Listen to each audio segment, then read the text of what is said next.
ఆ ఆర్తి ఆవేదన అంటే ఎలా ఉంటుందో ఒక్క మాట చెప్పి నేను సెలవు తీసుకుంటా. భగవత్ కథలు వింటుంటే, ఇటువంటి ప్రవచనాలు వింటుంటే, పూజ చేస్తుంటే అది సరిగ్గా సాగుతోందా లేదా అనడానికి నిదర్శనం ఏమిటో తెలుసా? గుండె తడిసిపోవాలమ్మా. చెమట పట్టడం కాదు, గుండె తడిసిపోవాలి, లోపల నీరు స్రవించాలి, కళ్ళల్లో నీరు అప్రయత్నంగా రావాలి, కళ్ళు ఆర్ద్రమైపోవాలి. అది మనకి ఏకాగ్రత కుదిరింది అనడానికి నిదర్శనం. లేకపోతే కుదరలేదన్నట్టే లెక్క. మాటికి మాటికి ఎచ్చుటకు మా కనులేమి సరోవరములా.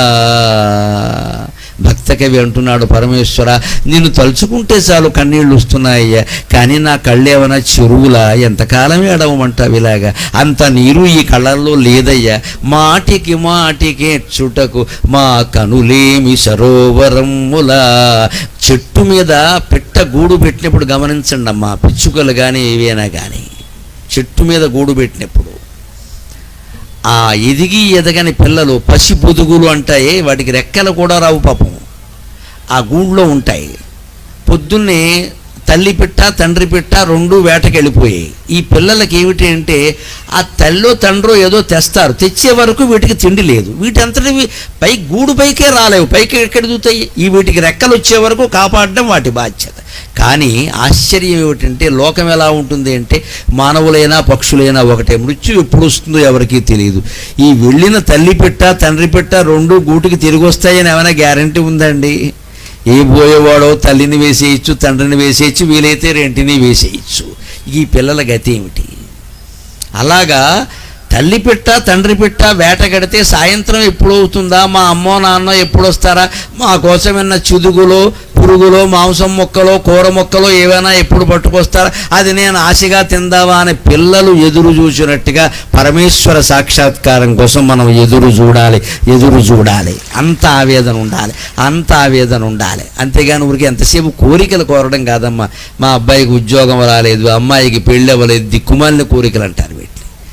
వాడు ఆ పెళ్ళి అవనంత వరకే సుఖంగా ఉంటాడు, పెళ్ళి అయ్యాక సుఖంగా ఉండవాలని నేను చూడలేదు ఇంతవరకు.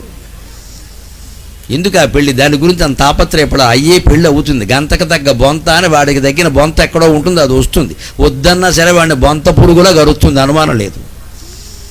దాని గురించి అంత మనం తాపత్రయపడాలి. ఇక అందరికీ మొత్తం జ్యోతిష్ శాస్త్రవేత్తలను పట్టుకోవడం, ముహూర్తాల వాళ్ళని పట్టుకోవడం. ఏమన్నా ఆ గుళ్ళోకి వెడితే పెళ్ళి అవుతుంది, ఆ గుళ్ళో ఉన్న ఆంజనేయ స్వామి కాలేదు, నీకెందుకు అవుతుంది పని లేక?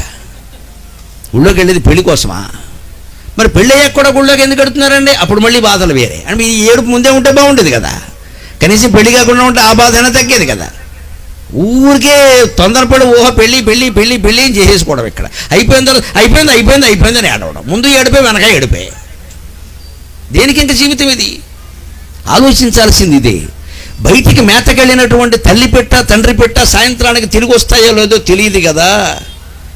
ఆ పిల్ల నా తల్లి వస్తే బాగుండు, నా తండ్రి వస్తే బాగుండు ఏడుస్తుంది కదా. అంతకంటే మన జీవితాలకు ఏమైనా భద్రత ఉందా అండి? 21వ శతాబ్దంలో ఎక్కడుందా మా భద్రత?